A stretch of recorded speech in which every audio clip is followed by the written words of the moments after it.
Hey, Ben, I got one quick question. If we're doing the best, you can even give me your top five. But if you're saying the best player from Chicago, are you saying Mark McGuire? Are you saying Isaiah Thomas? Dwayne Wade? Who are you saying? The best player from Chicago. Boy, that's tough. I'm gonna give you my top five best players from Chicago, and that's gonna be hard for me. But the best five players from Chicago. Number one, I'm gonna say Isaiah Thomas. He's number one. He's the number one. Then after Isaiah Thomas, I'm going to say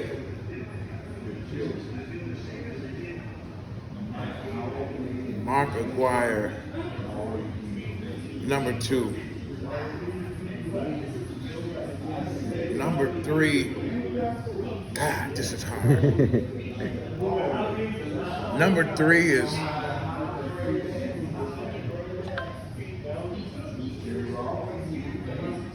Ricky Green.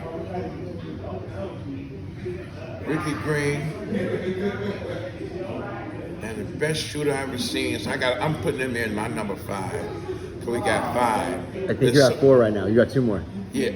Okay, I got Isaiah, Mark Aguirre, Ricky Green. Ricky Green. I need two more. The best shooter I ever seen came out of Chicago. The best shooter ever was Lamar Mundane. He was shooting like Steph Curry before that was even happening. And wow, I gotta put a big man in there. I'm gonna say Bo Willis. Those are my top five. Wow, it's a lot of people that I left out of there. Give some honorable mentions. Give some honorable mentions. Oh, Billy Harris.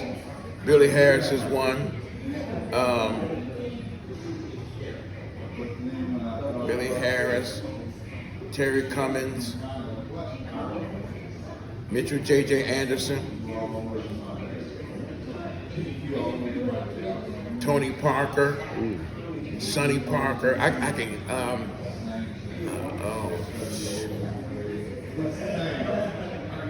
I'll put Derrick Rose in there because he's the youngest MVP. I'm gonna put him in there.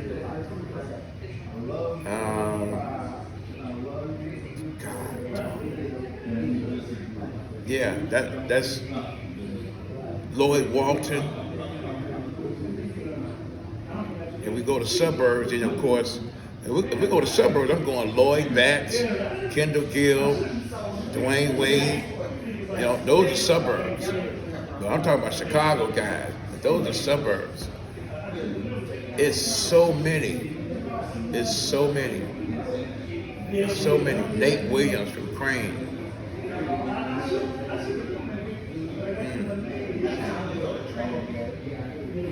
Tim Bryant, Gilbert Jordan, Hanky Thomas. So these are guys that I've seen, and I will put them against anybody in the world, not the country, the world. These are ball players. Like Ricky Green was the fastest guard in the city. Went to state championship, Hearst High School. Ricky Green was the fastest guard in the state of Illinois. He went to the University of Michigan. He became the fastest guard in college basketball. When he got to the NBA, he was the fastest guard in the NBA. I mean, he just take the ball out, and next thing you know, he didn't even do no moves when he went to the basket. He just did layups because he was fast. He was the fastest guy, so he just did a layup. Ricky Green was a monster. You couldn't stay in front of him. No one could stay in front of him. Like I said, Billy Harris, they call him Billy the Kid. As soon he'd tell you, he'd say, when I walk in the gym, I'm in range. I'm in range to shoot. He'd talk about your mama. He'd talk bad about you. He'd talk bad to the people in the stands about you. and shoot on you and give you 40. He played at Dunbar High School, went to Northern University. He went into the ABA, played ball in the ABA. On what team? The Conquistadors, the San Diego Conquistadors, which turned into the Spurs. Los Angeles Clippers. You know, we turned into Los Angeles Clippers. Billy Harris was that guy. Bo Ellis and Lloyd Walton. Lloyd Walton played at Mark Carmel High School. Bo Ellis played at Parker High School and became All-Americans there. Then went to Marquette University. They both went to Marquette University. Bo Ellis went and got drafted by the Denver Nuggets. He played ball at the Denver Nuggets. Lloyd Walton went to the Milwaukee Bucks, and they played there. Lloyd Walton was a great floor general, very slick passer, real slick with the ball, you know, and would talk to you too. He would talk to you too. Bo Ellis was like one of the big men that can shoot the ball, 6'9", 6'10", during that time. Mitchell Anderson, I seen him do some things that I ain't never seen no one do. He did it in the Chicago State tournament. When Michael Jordan was in the Chicago State tournament, they was giving Michael Jordan work too. You know, he was playing ball, but they was giving him work too. Lamar Mundane, I ain't never seen nobody like that. I never seen nobody shoot like that. He would come down. Lamar might have been about 5'8", 5'9", and he could shoot that thing. I mean, and when he get off the ground and shoot it, I mean, he would pat on you and pull up. He would pull up, and if you reach, he going around you and he gonna dunk that thing on your head. You know, Lamar was that bad. He was that bad. In fact, they did a Reebok commercial about him, and it's a Reebok commercial about Lamar Mundane, and Isaiah Thomas was doing the commentating on it. Lamar Mundane comes off the west side of Chicago, played at Marshall High School, went to Malcolm X Junior College, became the leading scorer in junior college in the nation. Then he went to Northeastern and became the Division III best shooter in Division III, leading scorer in Division III. The thing is, with Lamar Mundane, he would get the ball in a fast break and stop at the top of the key, and everybody in the crowd would holler, lay up, he'd shoot it. He wouldn't even go down and lay the ball up. They'll call a shot at the top of the key a layup. That was Lamar Mundane, best shooter I ever seen until Steph Curry came around. And that's just all to it. And he would just line you up and like 4, 5 of them in a row on you like that. And so these guys, they didn't get a chance to get into the pros because different circumstances. And that's the thing about athletes. If you make the wrong move, it'll stop you from getting there and furthering your career as far as what you could do. But during the summertime, when the pros are coming to the tournaments, they go give them that work. They go give them that work. The best guards come out of the city of Chicago, not New York. They come out of the best city. And if you come out of the city of Chicago, you'll every guy and every player that came out the city of Chicago, if they got in the NBA, you know what you had. And there was a problem for anybody. Tony Allen, he's a lockdown defender. Will Bynum. No, Will Bynum was a problem. Yeah, Will Bynum was a problem. 5'9", get up in the air and bang that thing on you. Tony Allen pull up on anybody.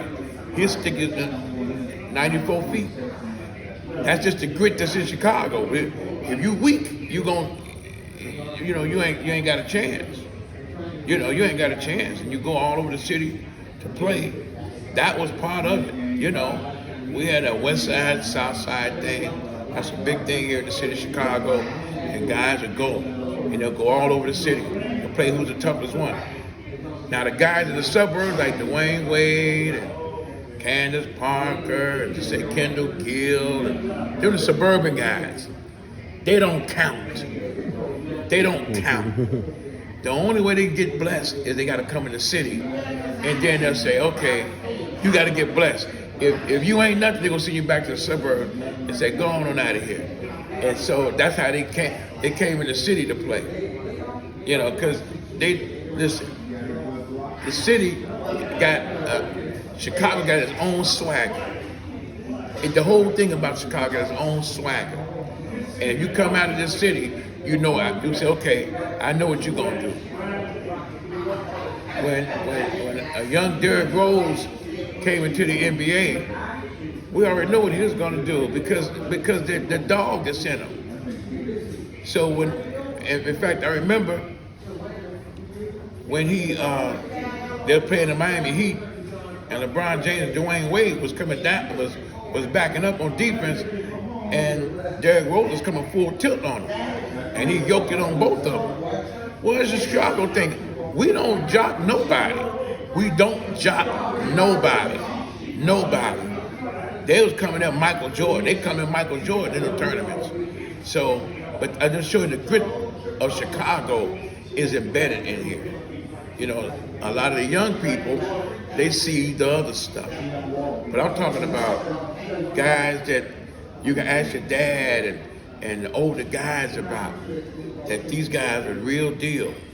These guys are the real deal, for real. They were. Wasn't that many opportunities in the NBA, wasn't that many teams. You had the ABA, some of the guys played in the ABA, then they folded. But they look forward to them summer tournaments. Yeah, they look for the summer tournaments. That right there within itself was who's who. And if you came and you was in the pros and you wanted to get blessed, you came into the summer tournaments to see if you can make it, see if you look good, because they're gonna dog you out. They're gonna dog you out. And that's the thing. So, you know, yeah, that was. I know I'm going past my top five because it's so hard. It's so many people I don't want to leave out. Yeah. But it's some dogs. Like I said, I've seen, was on the court with, and everything else. And I'm like, okay, it's one thing to talk about it. You see it, you're sitting there like, wow, you know. Like I was talking about this guy, Mitchell J.J. Anderson. He looked like JJ from Good Time. That's what they call him that. He was the lead scorer in the state of Illinois. He went to Bradley University, became the lead scorer in Bradley. He went to the Utah Jazz. Mitchell Anderson would cuff the ball at the top of the key, and you didn't know what was going to happen. You didn't know what was going to happen. He'll reverse it, dunk it on you. You didn't know what was going to happen. He got a shot, a jumper. I think he's still with some NBA team right now in the front office.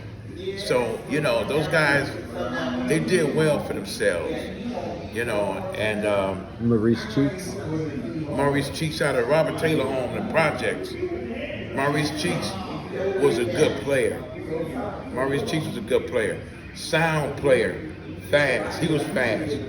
Ronnie Lester was fast. Ronnie Lester got injured, but the Bulls drafted Ronnie Lester. And Ronnie Lester played at Dunbar High School, went to the University of Iowa, became the lead scorer at the University of Iowa, and went to the Bulls. He got injured, then he went to LA and got injured, then he went to their front office. Speed, I mean, I'm talking about total speed. You know, Ronnie get the ball and he's gone. Before you turn, it's over with. You're on your heels. You know, the Chicago players, Chicago basketball is, in fact, there's more Chicago basketball players in professional basketball, I mean in the NBA and in overseas than anybody. And look at Io DeSomo. He's doing amazing right now. Yeah, I was a good player. But see, these are young guys. Yeah. Let me say this. Io can play. And I'm going to pick Dwayne Wade. I'm going to pick Dwayne Wade and Io. If they played against a lot of these guys that I talked about,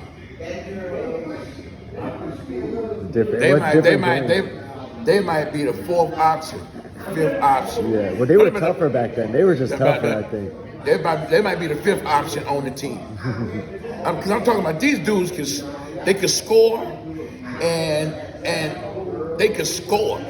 These are scores and dogs. They taking your stuff. You get by them, they taking your stuff and putting your stuff on the board. You know, so on 5-8, taking your stuff and pinning it with 2 hands. And you know, and constantly talking about you. You know, talking bad about you. And the trash talking was real. I think KG learned maybe got some of his dog from Chicago. That's where he got it from. He's from South Carolina. Yeah. He came down there, came in, and turned out to be and they turned him out as a vice lord. It's true. He says Lord every sentence. Yeah, he's from the country, coming here in Chicago, over there at Farragut High School. They turned, next thing you know, he's a vice lord. I say, wow. That's Chicago. That's Chicago. Chicago had that imprint on you. Yeah. And you go in them trenches and you play.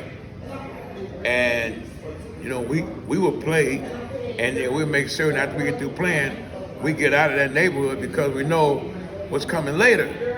And so we jump in the car and we'll all go. But that was part of it. Yeah. That was part of the whole experience of playing ball in the city of Chicago. It was like that. And like I say, you know, it's a hell of a players, man. And some of them players still come up here to the Clark Center. They have their like awards, things that they give. These guys, like I say, these are all the old players, the old legends. They still come here and do some little things up here, their little banquets and things like that. These guys are just when you're part of that fraternity, it's a hell of a fraternity to belong to. When you a ball player and you go and you see each other, it is a great thing, you know, because you see the camaraderie and y'all all know what y'all go through. You know, you got to get up and go practice and play against somebody else is doing the same thing. You know, I mean, they doing the same thing. Sometimes things ain't looking good. Life is just giving you some crazy stuff, and you find that solitude on the court. You got to go put some shots up and think about it and settle and sort your stuff out on the court. That becomes your safe haven. You say, this is where my safe haven is at, right here, with the ball. And I can process this thing. And it's so important. And you know, those things are so important. And that's the big thing about that. So you have that in common with other ball players, because you already know, like, I know what you go through because I go through it, and y'all have that connection. You have that whole thing, what it is to make it, and what it is not to. You know, and so you just continue on. And continue on till you can. Yeah. You know, continue on till you can. And maybe end it on this. What and you always tell me, you always say that the basketball can take you all over the world. So expand on that real quick. You know, the average guy lives up in this neighborhood.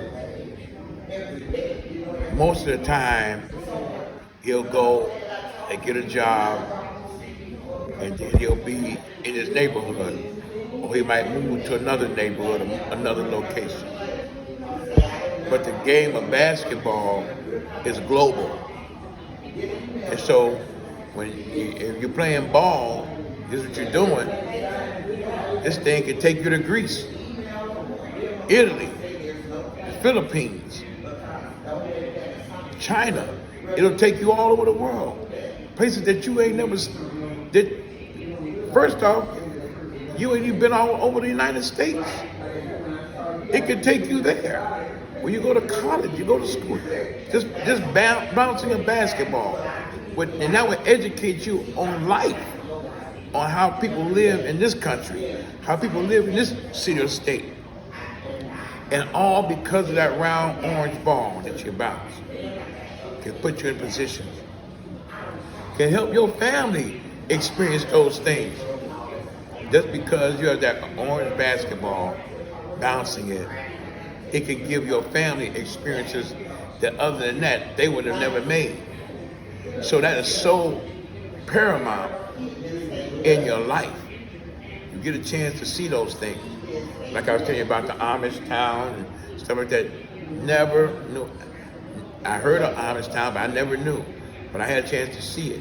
And I know those players, my players, and their families that saw that would never forget that. Those are impactful things. So that just goes to show you how global sports is, and being an athlete, what it does for you. And so people can have an understanding that this is so important. It's so important, you know. So yeah, that can take you everywhere. That's awesome. Well, Ben, if you wanna sign us out of this top Chicago history lesson, if you wanna sign us out with the podcast tag. Yeah. Okay. Well, again, my good man, Chris McGee X Ballin, did an impromptu interview, started talking to me about Chicago basketball and the passion I have for it because I've seen it and I know it, and I traveled around and I've been to different cities and everything else, and there's nothing like this game of basketball here in the city. And I'm not being biased. I'm looking at it. I'm just coming straight up. And if you want to check it out, come. You know, because there's still some dogs here. So that's why, you know, like I say, I'm talking about Chicago basketball and what I've seen. So I had a chance to see all of it, you know, since the 60s to here. And I just wanted to give it, you know, for all those players that added to the legacy and the history of basketball here in Chicago, Illinois. I thank y'all for putting that work in and being an example for those coming behind. And those that are here now, leave that legacy too. And again, I'm going to sign off. It's Minister Ben Willis, Blast Off Podcast, uncut, unapologetic, straight with no chaser. Thank you, and we'll talk later. See you soon. That was awesome.